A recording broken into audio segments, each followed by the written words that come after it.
Inilah cerita asal mula Nabi Adam. Pada suatu ketika Allah menciptakan langit dan bumi, setelah itu menciptakan malaikat dan jin atau iblis. Maka Allah hendak menciptakan makhluk yang akan diperintah untuk mengelola bumi. Hal itu diutarakan kepada malaikat yaitu akan menciptakan manusia untuk menjadi pengatur di bumi.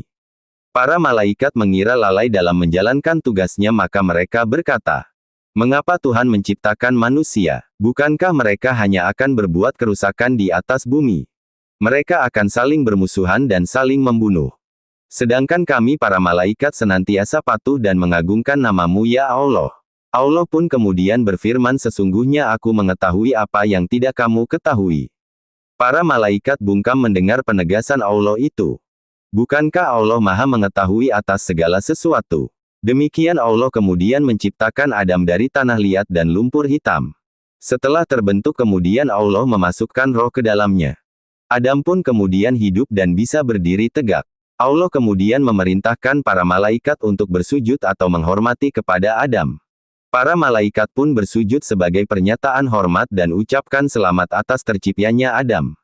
Dan iblis pun juga mengetahui soal terciptanya Nabi Adam ketika Allah menyuruh iblis untuk bersujud. Iblis tidak mau bersujud. Ia membangkang perintah Allah. Allah bertanya, "Apa yang membuat engkau tidak mau bersujud kepada Adam?" Kemudian iblis pun menjawabnya, "Saya lebih baik dari Adam. Engkau ciptakan saya dari api sedangkan Adam hanya dari segumpal tanah." Iblis pun terlihat sombong diri. Ternyata yang berpendapat api lebih baik daripada tanah hanyalah iblis itu sendiri. Padahal hanya Allah yang Maha mengetahui siapa yang lebih mulia di antara makhluk ciptaannya. Allah pun murka mendengar jawaban iblis. "Hai iblis, keluarlah engkau dari surga. Sungguh tidak patut engkau tinggal di sini lagi dan terkutuklah engkau selama-lamanya." Iblis berkata, "Wahai Allah, engkau kutuk dan engkau usir aku dari surga karena Adam. Saya rela tapi kabulkanlah permohonan saya untuk hidup lama hingga hari kiamat nanti." Permohonan iblis pun dikabulkan, ia akan dikabulkan hidup sampai hari kiamat tiba. Iblis kemudian bersumpah, "Ya Allah, karena engkau telah menghukum saya sebagai yang tersesat, maka saya akan menghalangi mereka muka dan belakang dari kiri dan kanan." Itulah sumpah iblis. Ia bertekad akan menyesatkan Adam dan keturunannya agar mereka menjauhi perintah Allah, berbuat kekacauan di muka bumi, saling bermusuhan dan saling membunuh satu sama lain. Allah berfirman, "Untuk melawan segala tipu daya dan akal busukmu, aku beri manusia senjata yang ampuh. Dengan akal itu aku bimbing mereka dengan petunjuk-petunjuk agama. Aku tuntun mereka ke jalan yang benar.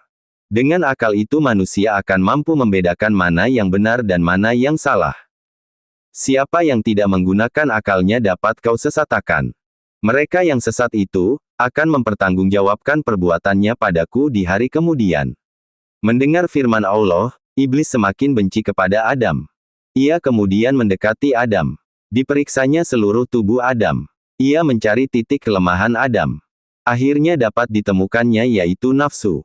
Nafsu cenderung melakukan perbuatan yang buruk. Bila manusia menurutkan hawa nafsunya maka sangat mudah bagi iblis untuk menjerumuskannya. Allah kemudian mengajarkan kepada Adam nama-nama benda yang dilihatnya. Dengan demikian Adam mengetahui nama-nama benda yang ada di muka bumi. Itulah pengetahuan pokok yang nanti diperlukannya untuk mengatur dan memelihara bumi. Kepada malaikat, Allah ingin membuktikan kemampuan manusia untuk mengatur dan memelihara bumi. Berfirmanlah Allah kepada para malaikat, "Sebutkanlah kepadaku nama-nama benda itu. Maha suci engkau ya Allah. Tidak ada yang kami ketahui selain apa yang engkau ajarkan kepada kami. Hanya engkaulah yang mengetahui segala-galanya," kata para malaikat dengan penuh takzim.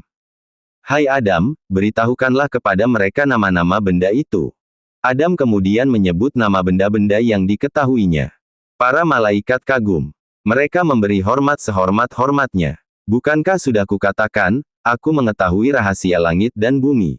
Aku lebih mengetahui apa yang tidak kamu ketahui," firman Allah kepada malaikat. Para malaikat lalu memuja dan mengagungkan Allah, mereka semakin menaruh hormat kepada Adam. Ternyata Adam telah mengetahui apa yang belum mereka ketahui. Allah kemudian memberikan Adam sebuah tempat yang nyaman dan sentosa yaitu surga. Tempat itu indah permai. Segala kebutuhan hidup telah tersedia. Kebun surga penuh dengan buah-buahan yang rasanya lezat. Air sungainya jernih dan berbau harum. Pohon, tumbuhan dan rumput seperti ditata rapi, teduh dan nyaman sekali. Sebenarnya tempat itu sangat menyenangkan. Adam berkeliling menjelajahi kebun-kebun dan taman-taman, tapi ia merasa kesepian karena tidak mempunyai kawan.